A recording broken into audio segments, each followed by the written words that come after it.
Hayırlı kеш, siz Müslüm тапшыруларын қарайсыз. Яңалыклар чыгарылышы белән студияда мин Лилия Шаймиева. Җирлегебездә булган вакыйгалар турында кыскача. Рәсми хроника. Дүшәмбе көнне террорга каршы көрәш комиссиясының утырышы үтте. Аны район башлыгы Рамил Муллин алып барды. Комиссия утырышы, онда күтәрелгән мәсьәләләр турында Римма Авзалова. Терроризм, экстремизм турында еш ишетергә туры килә. Телевизор экраннарыннан террорлык акытлары турында сөйләгәндә тыныч, имин тормышта яшибез дип сөенеп куясың. Тик сакланганны саклармы дигән халык мәкале даими уяулык турында кисәтә. Район эчке эшләр бүлеге җитәкчесе Наил Бәдретдинов та шул хакта искәртте. Дөрес чаралар куллану, юл хәрәкәтен оештыру, бәйрәм уздырылачак урыннарда спиртлы эчемлекләр сату булдырмау, гомумән һәр нәрсәне контрольдә тоту, шулай ук антитеррор чараларын куллану гражданнарның иминлеген тәэмин итә. Шул максаттан район эчке эшләр бүлегендә бәйрәмгә әзерләнү чорында оператив штаб булдырылды. Утырышта миграция хезмәте мәгълүмат чаралары эшчәнлекләре буенча мәгълүмат тыңланды. Балаларның иминлеген тәэмин итү максатында мәгариф учреждениялары, шул исәптән лагерьлар өчен махсус чаралар планы эшләнгән. Алар хакында мәгариф идарәсе җитәкчесе Рафаэль Демидов бәян итте. Обеспечен пропускной режим. Установлена кнопка тревожной сигнализации с выводом на пульт централизованной охраны отдела неведомственной охраны по Мусюмскому району. Оборудован уголок безопасности по противодействию терроризму, экстремизму с указанием телефонных номеров правоохранительных и надзорных органов. Установлена система экстренного оповещения. Авыл җирлекләре территориясендә терроризм, экстремизмны кисәтү буенча Михайловка һәм Октябрь авыл җирлекләре башлыклары чыгыш ясады. Авыл башлыклары җирлекләрдәге буш йортларның иминлеге өчен куркыныч тудыруында билгеләп үтте. Соңгы елларда авылларның картая баруы күзәтелү белән бәйле буш йорт ихаталарының да саны арта бара. Монда ихата куралар бер яклап авылларны ямсызләсә, икенче яклап яшертен уйлы төркемнәргә үз эшләрен оештыруга уңайлы урынга әйләнә. Шуларны кисәтү йөзеннән авыл җирлегендә 40 буш йорт ихата даими тикшерелеп торыла.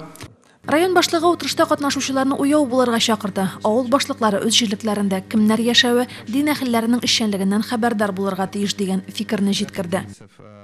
Бүген нинди әзерләнү? Балаларыбызга нинди тәрбия бирәбез? Балалар бакчаларына нинди тәрбия бирәбез? Мәктәпләрдә нинди тәрбия бирәбез? Иминлекне саклау, үзеңне саклау, җәмгыять мәсьәләләрен уртакка салып сөйләшү. Менә бу мәсьәләгә әлбәттә ихтыяр бирә кирәк. Җәмгыятькә нәфрәт, кешегә нәфрәт, ул практически самореализация инде. Торак йортларның җәмәгать урыннарының куркынычсызлыгын тәэмин итү максатында Имин шәһәр программасы эшләвендә әйтеп үтик. Район үзәгендә бүген шундый берничә камера куелган. Иминлек үзебездән тора. Римма Авзалова, Айгөл Шыгаепова, Мөслим телевидениесе. Районда язгы шәшү финиш сызыгына якынлашып килә. Бүген игеннәрне томырдан тукландыру, шәшүлекләрне тәрбияләү бара. Әлеге агрочараларны башкаруга барлык хуҗалыклар да бердәй җаваплы карыйлармысың. Аерым алганда технологик сроклар үтәләме? Безнең иҗат төркеме сишәмбе көнне Боек авыл җирлеге территориясендә урнашкан фермер хуҗалыкларда булып, эшләр торышы белән кызыксынып кайтты. Боек җирлегендә фермерлар нигездә игенчелек, терлекчелек һәм кошчылык белән шөгыльләнә. Без барган көнне фермер Әхәт Солтанов үз карамагындагы 163 гектар мәйданда сабан культуралары шәшүне төгәлләгән иде инде. Фермер Ришат Сахибгәрәев җирләрендә СЗП-6 агрегаты белән арпа шәшү бара. Тагын 120 гектарда бодай шәшәсе калган иде.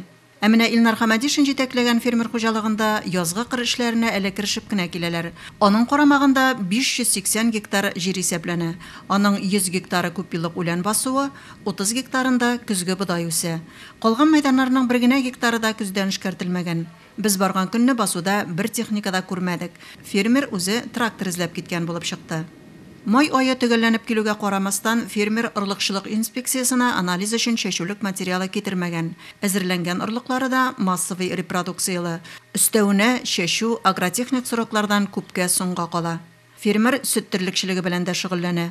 Хуҗалыкта 80 баш савым сыеры бар бүген. Продуктлылык белән мактана торган түгел. Бер сыерга 3 литрдан аз гына артыграк сөт савып алалар. Ферма территориясын тиристән, шүпчардан арындырасы бар. Шунда ук фермер шактый зур төзелеш башлап җибәргән. Анысында сөт булагы һәм сыерлар торагы булачак икән. Илнур Хамадишин әйтүенә караганда, бүген басуда эш башлаганнар. Киләсе атна урталарына шәшүне төгәлләргә ниятлиләр. Иртә культуралар шәшүнең шулай соңаруы, җиргә карата шундый мөнәсәбәт ахыр чиктә нинди нәтиҗәгә китерер? Анысын вакыт күрсәтер. Әлфинур Ногманова, Айгөл Шыгаепова, Мөслим телевидениесе. Район үзәге мөселимнең бер генә пишмагында да ташландык урыннар ямсыз ишек аллары калмады дияргә була.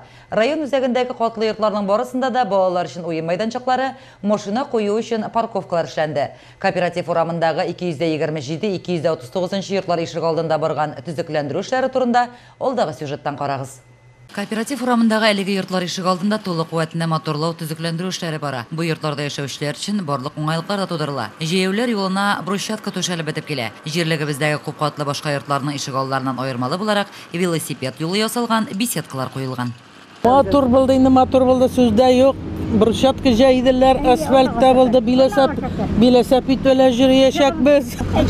Машина кую урыны бәләкәй шуланы. Берлалмыйлар, чыгалмыйлар, интегәләр, бәрләләр. Мотор, Аллага шөкер, мотор. Бүтән җирдә мотор, моны кайчалар да мотор хәзер. Әлхәмдүлиллаһи шөкер.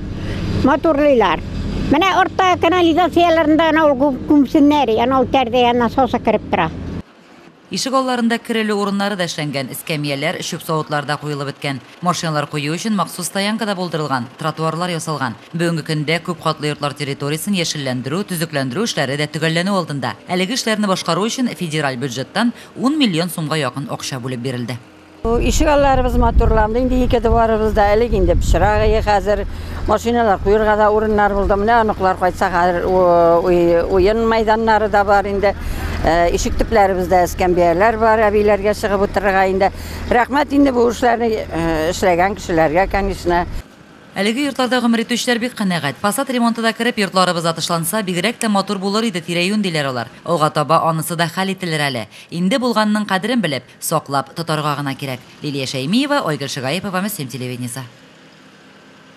Шимбә көнне Усаклык авылы халкы авылга нигез салынуга 90 ел тулуны билгеләп үтте. Тулырак коллегабыз Мөнирә Арсланова сюжетында. Бәхтигарей Бәхтияров, Бикжан Арсланов, Дәүләтбай Дәүләтшин, Исламгарей Исәнбаев һәм башкаларның гаиләләре беренчеләрдән булып яңа урынга күченгән дип сөйләде пенсиядагы укытучы Надежда Изибаева. 50нче елларда Сталинадан тагын 11 гаилә кушылган. Усаклыкта 30нчы елларда төзелгән кирпич заводы 90нчы елларга кадәр гөрләп эшләп килә. Усаклык кирпиче бик күп төзелеш эшләрендә файдаланыла. Бөек Ватан сугышына озаткан 26 улының 15-ен көтеп ала алмый авыл. Әфган утыда түзәлмәс яралары белән истә кала. Зур авылларны үзләренең төп имана җирләренә күчереп утырту башлана. Яшь граждан сугышына катнашып кайтып, яшь гаиләле кешеләр яңа урынга килеп авыл төзәргә риза булалар. Һәм Минзәлә шәһәренә барып, үзләренең арасыннан кыю, дәртле, шәпле кешеләрне сайлап җибәрәләр Канзем отделга. Авылның бер төркем тынмас җаннары Константин Шамукаев, Виктор Үтәбаев, Изаил Үтәбаев, Миңсултан һәм Тимирхан Арслановлар, Надежда Шамукаева, Роза Валиева һәм башкалар тырышлыгы белән оештырылган чара бик күпләрне туган авылына җыйды. В 1929 году стали строить кирпичный завод у реки на ложбине возле леса, где была качественная глина. В строительстве и работе кирпичного завода активное участие принимал мой дед Бикжан Арсланов. Он был хорошим организатором, столяром, плотником, занимался пчеловодством. Удмуртия, Башкортстан, Бөгелмә, Яршаллы, Әлмәт, Сарман, Азнакай, Минзәлә якларыннан гаиләләре белән кайтучылар күп иде. Идея о праздновании 90-летия деревни Осиновка родилась всех тех жителей, местных жителей. Большое событие. Как я вижу, на этом празднике многие-многие годы не бывавшие жители приехали, их дети, правнуки, правнучки, это же считай 4-е поколение. Тырыш бердәм халык диде район башлыгы урынбасары Азат Әхмәтҗанов усаклыклыларны район җитәкчелеге исеменнән тәбрикләп. Бәйрәмгә килүчеләрнең игътибарын Пиледыш колхозы рәисе булып эшләгән Валериян Петряев, Минзәлә районы Калтак авылыннан килгән Сания Әхмәтханова хатирәләре җәлеп итте. Район мәдәният йорты үзешчәннәре, Калтактан Марикас фольклор ансамбле, Җирле хаваскәрләр, Полеркас халык фольклор ансамбле да матур концерт номерлары әзерләгән иде. Кунакка кайтучылар да мәйданга чыгып җырладылар, бейделәр. Бүген авылда 16 хуҗалык исәпләнә, 2 гаилә яңа йорт салып кергән. Көтү кайткач тагын җыелабыз, уеннар, биюләр, күңел ачу дәвам итәчәк диделәр бәйрәмне оештыручылар безнең иҗат төркемен узатканда. Мөнирә Арсланова, Айгөл Шыгаепова, Мөселим телевидениесе. Тоғын бір оқу елі тігірленді. Балалардың көпшілігі үшін каникуллар башланды. Шығарылыш сыйныф оқушылары үшін орақ үсті. Оқушылар имтихан тапшыра. Дәүләт имтиханнарын укучылар да әтиәниләрдә сагайып китә. Ни әйтсәң дә баланың язмышы хәл ителә. Районда имтиханнар Мөслим лицее базасында үтә. Мәктәптә камералар эшли, ишекләр мөхөрләнгән. Бүген безнең 9 класслар рус теленнән имтихан бирәләр. Анда катнаша 253 бала. Бу экзаменда безнең бөтен балада катнаша. Моңа кадәр инде алар инглиз телен бирделәр, октанышка барып, һәм татар телен бирделәр. Морый теле белән ансы үзебездә үтте. Бу атнада 9 сыйныфлар төп имтиханнарның берсе рус теленнән сынау тотты. Имтиханда барлык укучылар да катнашты. Моңа кадәр 9 сыйныфлар сайлап алынган фәннәрдән имтихан тапшырырга өлгерде. Инглиз телен 8, туган телне 68 укучы сайлаган. Менің бірінші экзаменім рус тілінен, һәм ул инде безнең төп имтихан. Мен бик нык каушыйм, куркам. Әле безнең обязательно бирә торган экзаменнарыбыз да бар, аларында бирәсе була. 5-4-легә генә бирәмен дип уйлыйм. Мен Күбәт мәктәбеннән килдем. Бу минем беренче экзамен. Борчылам инде, толкыннанам. Барысы да әйбәт булыр дип уйлыйм инде. Шулай булса. Но это уже мой второй экзамен. Первый экзамен прошел в Актаныши, но ощущения после него были не очень. Сначала было хорошо, потому что мы еще не проверяли наши результаты. Но после этого уже странно, потому что много не совпало. И плюс еще к этому оборудование не работало на аудировании. И после этого, это уже второй экзамен, я уже думала, что буду чувствовать себя более лучше этого, как бы более уверенно. Bu indi benim ikinci egzaminim. Birinci egzaminim tatar tilinden buldu. Hala bir sayfet bilgigine bulurdum. Hazır indi dulkınlandıra. 11 сыйныфларның имтиханнары бүген 30 майда башланды. Математикадан база өлешен 38 бала тапшырды. Сүздә юк, укучылар дулкынлана. Балаларга уңышлар һәм өлкәннәр әйткәндәй тел ачкычлары телик. Римма Авзалова, Айгөл Шагайпова, Мөслим телевидениесе. Хәрби хезмәткә бару бик зур әзерлек, шуныгы һәм түземлек таләп итә. Шул максаттан үсеп килүче буынга хәрби патриотик тәрбия бирү, хәрби хезмәт белән таныштыру һәм аңа әзерләү максатында һәр елны хәрби өйрәнүләр көннәре үткәрелә. Быел да андый өйрәнүләр башланып китте. Хәрби хезмәткә өйрәнүләрне безнең иҗат төркеме дә күзәтте. 5 көн дәвамында узачак өйрәнүләрдә урта белем бирү мәктәпләреннән һәм аграр көллиятның чыгарылыш алды курсында укучы 60-ка якын егет катнаша. Мәтрә авылы янында урнашкан ату полигонында кулларына шын автомат тотып, ату күнекмәләрендә катнаштылар егетләр.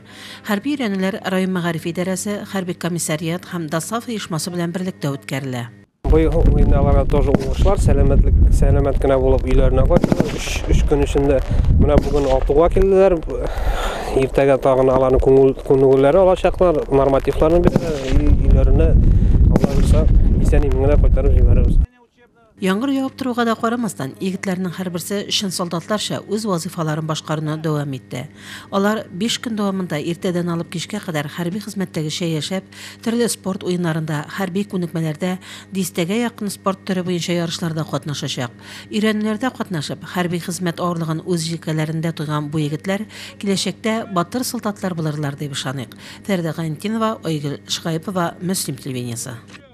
Бүген районның балалар бакчаларында чыгарылыш кичәләре узды. Шуларның берсе Кояшкай балалар бакчасында узган бәйрәмдә безнең иҗат төркеме дә катнашты. Мәктәп яшенә җиткән 35 сабый бакча белән хушлашты. Педагоглар, әтиәниләр, кунаклар катнашында оештырылган бәйрәм һәркемнең күңелендә онытылмас тәэсирләр калдырды. Әтиәниләр балаларын укыту тәрбияләүгә керткән өлешләре өчен тәрбиячеләргә, техник персоналга рәхмәт белдерделәр. Мен инде бүген 5-нче баламны чыгарам. 5-нче тапкыр булса да шул кадәр дулкынлы, мизгел, борчылам, күңел тула.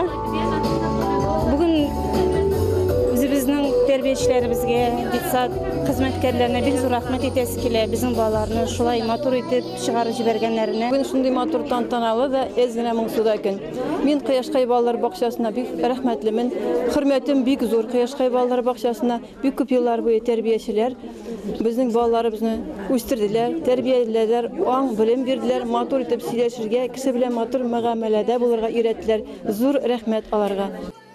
Чора тантаналы вальс белән ачылды. Бәйрәмчә киенгән шот йөзле кызлар һәм малайлар музыка залына кергәч, әти-әниләрнең, кунакларның күзләренә яшьләр тулды. Балалар тәҗрибәле хореограф җитәкчелегендә әзерләнгән композицияларны күрсәттеләр, күңелле итеп җырладылар, нәфис сүз сөйләделәр. Кояшкай дип атала безнең үзәк бакчабыз, Очень сегодня звонил наша школа своих, провожают ребят. Пора ребятам отправляться в путь, билет с собой ты взять не забудь.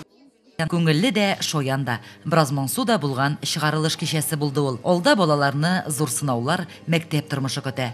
Һәркемгә ак юллар, уңышлар һәм сәламәтлек кенә насыйп булсын. Лилия Шәймиева, Айгөл Шыгаипова, Мөслим телевидениесе. Яшел Мөслим лозунгы астында Мизгел яшьләр үзәге 2015 елдан бирле эш алып бара. Үзәк белгечләре очкын активистлар хәрәкәте белән берлектә Урожайная, Зифа Басырова бакча урамнарында утыртылган агачларга су сипте. Агачларның төпләрен йомшартты. Мизгел яшьләр үзәге белгечләре Хәриштәдә өлгерлек күрсәтә. Бүген алар Мөслимнең бакча урамында утыртылган алмагачлар төбен йомшартып, сулар сипте. Әлеге эшкә районның оешма предприятие хезмәткәрләре дә кушылды. Безнең яшәгән җиребез шундый матур бит инде. Хәзер бөтенебездә балалар да, үзебез өлкәннәр дә туган җиребезне, шу матур җиребезне сакласак иде. Бүген без бакча урамына агач төпләрен йомшартырга чыктык. Агачлар әлегә безнең үсеп кенә киләләр. Алар безнең даими тәрбия таләп итәләр. Шуның өчен без аларны һәр вакытта төпләрен йомшартабыз, агартып торабыз, су сибеп, һәр вакытта тәрбияләп торабыз. Булганны саклау, кадерләп тоту гына кирәк хәзер. Урамнарга ян биреп, тернәкләнеп үсеп килүче агачларга игътибарыбызны жәлләмәсәк иде. Йортларына якын утыртылган агачларга апа-абыйлар да су сибүне үз өстенә алсыннар иде. Көннәр яңгырлы торганда бу мәсьәлә проблема булмаса да, көннәр кызуга киткәч, агачлар сусызлыктан әлсерәп утырса күңелле булмас. Әйләнә-тирәбезнең матурлыгы бары тик үзебезнең кулларда. Лилия Шәймиева, Айгөл Шыгаипова, Мөслим телевидениесе. 2018 ел Россиядә волонтерлар елы дип игълан ителде. Волонтерлар хәрәкәтенә кушылучылар Мөслимдә дә бар. Яшь егет-кызлар үз теләкләре белән ярдәмчеләр отрядына кушыла. Волонтерлар турында белүчеләр бармы? Сораштыруыбыз шул хакта. Җирлегебездә берничә волонтер оешмасы эшләп килә. Мизгел яшьләр үзәге базасында эшләүче Игелек уят волонтерлар оешмасы 2017 елның мартында оешты. Бүтән Россия күләмендә эшләүче волонтер үзәге исә 2016 елдан бирле билгеле. Волонтерлар өлкәннәргә ярдәм итә, мөмкинлекләре шикләнгән ярдәмгә мохтаҗ райондашларыбызга булыша. Алар турында райондашларыбыз хәбәрдәме? Гомумән, волонтер кем ул? Әлеге сораулар белән без мөслимләргә мөрәҗәгать иттек. Минем уйлавымча, волонтерлар үз теләкләре белән булышучылар, например, картларга оешмалар, берничә кеше оешып, шунда барып булышып бирүчеләр. Волонтерма – это который помогает людям в чем-то, либо и если случится какое-нибудь происшествие или из чего он помогает всем, трудится на благо кешеләргә. Минем аңлавымча, волонтер ул чын күңелдән, ихлас күңелдән ярдәм итүче кеше. Волонтер минемчә ул равнодушный булып калмый. Һәрбер мероприятиеларда, һәрбер булышу кирәк булган чакта булыша торган кеше дип уйлыйм. Үз ихтияры белән ярдәмләшеп йөри торган кеше инде. Төрле чараларда. Спортивный менә, например. Кешегә безвозмездно ярдәм итүчеләр. Ярдәм итүче кешеләр дип әйтәм мин волонтерларны. Нинди генә ширак, нинди генә проблема, нинди генә мәсьәлә килеп чыкса да, алар һәрвакыт ярдәмгә әзер кешеләр булырга тиешләр дип беләм. Кешеләргә булса кирәк. Волонтер минемчә герой кебек тә инде, чөнки ул әбиләргә, бабайларга булыша. Хөрмәт итә. Кешеләр бик авыр хәлләрдә калган вакытларда бер-берсенә ярдәмгә килүчеләр. Волонтер ул минемчә, ярдәм итүче, барлык кешеләргә ярдәм итеп бирүче. Волонтерлар алар төрле сферада була. Например, әбиләргә ярдәм итүче, алар волонтер була. Әйберләр таратып бирүче, алар тоже волонтер. Алар үз белдеклеге белән, үз инициативалары белән шундый эшләр эшләп бирүче волонтер дип атала дип уйлыйм. Мин үземнең мөслим волонтеры булуым белән горурланам. Я волонтер, потому что волонтер занимается добрыми делами. А так как я люблю заниматься добрыми делами, я волонтер. Я волонтер гимназии. Наша работа заключается в том, чтобы оказывать помощь пожилым людям, организовывать мероприятия, акции. Ярдәм итүче кеше, ярдәмчел кеше. Ул һәр вакытта да ярдәмчел һәм бу очракта аңа кире кайта торган бер рәхмәт сүзе дә җитә. Менә иң мөһиме шул акча мәсьәләсенә килеп терелмәсен. Өлкәннәргә булышып йөрүчеләр. Минемчә, волонтер ул ныгайбәт кеше. Волонтер помогает животным, бездомным, людям нуждающимся в чем-либо. Ну, человек полный добра и сострадания. Волонтерны игілік қылушы деп бәйлеу дұрыс болар. Күпләр үшін бұл яшәу рәвеше. Һәрбіребезгә игілік қылып, матур із қалдырып яшәргә язсын. Венера Салихова, Альберт Латыпов, Айгүл Шигаепова, Муслим телевидениесі. Бор мусульман халқы изгі Рамазан ойына ояқ атлады. Рамазан ойының бірінші һәм соңғы күннәре ғойле күні буларак үткәрелсә, қалған күннәрдә ураза тотучы мусульман кардәшләребез өчен Снежок кафесында һәр көнне ифтар мәҗлесләре үткәрелә. Алдагы репортажыбыз шул хакта. Дин тотучы мусульман кардәшләребез иңелек мәчетләргә ахшам намазына җыелдылар. Намаз тәмамлангач җимешләр белән авыз ачып, теләгән кардәшләребез кафега юл тоттылар. Биредә ифтар ашы әзерләнгән иде. Бабайлар да килә, урта буын да килә, сабыйлар да килә. Бу инде күрсәтә кимендә 3 буын дигән сүз шулай бит инде. Шушы 3 буын вәкиле, алар инде бабайлар әзрәк балаларга тәрбия биреп, әхлагын өйрәтеп, балалар инде баштан өлкәннәргә хөрмәт күрсәтеп, беренче аларга урын биреп, менә шул рәвешле бер-беребезгә кадер хөрмәт күрсәтергә тырышабыз. Аллаһы Тәгалә инде кабул итсен. Абделкәрим хәзрәт билгеләп үткәнчә, мәҗлесләрне аерым кешеләрдә берничә кеше берләшеп тә әзерлиләр. Сабырлык айы, гайбәттән тыела торган ай. Әгәр дә кеше ризыктан судан тыелып торып, ләкин көне буе гайбәт сөйләп йөрсә, ул инде кардәшенең ите белән авыз ачкан кешегә тиң була. Әгәр дә ул колагы белән кирәкмәгән сүзләрне тыңлап йөри икән, шулай ук инде аның уразасына кимчелек килә.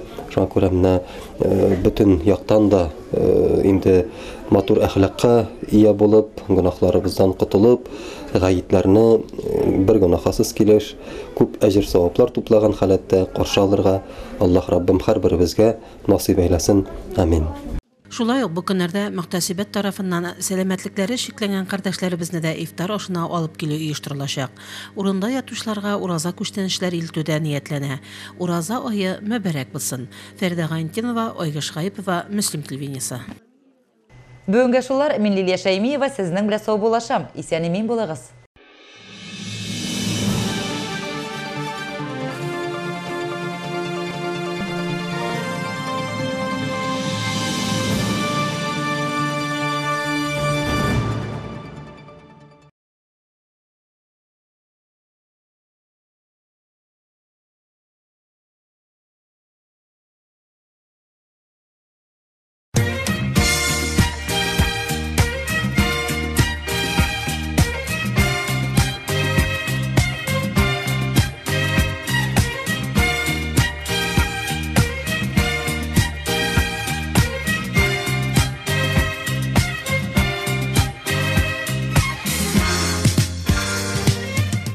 Туган як тарихын яратып өйрәнгән, аның бергеннән эшкәлеген дә күз уңыннан ычкындырмыйча куен һәм күңелдәфтәренә тергәп барган. Төбәгебезнең тарихи урыннары һәм авыллары турында дистәләгән китаплар чыгарган якташ язучыбыз, балалар шагыйре, бик күп балалар китаплары авторы ул Мөҗәһит Әхмәтҗанов. Иң беренче чиратта кешеләрнең үзләреннән һәм архив материаллары бар бит инде, алардан экспонатлар дип аталалар, музейга килеп кергәч, аңа кадәр булган әйберләрне менә мин файдаланам.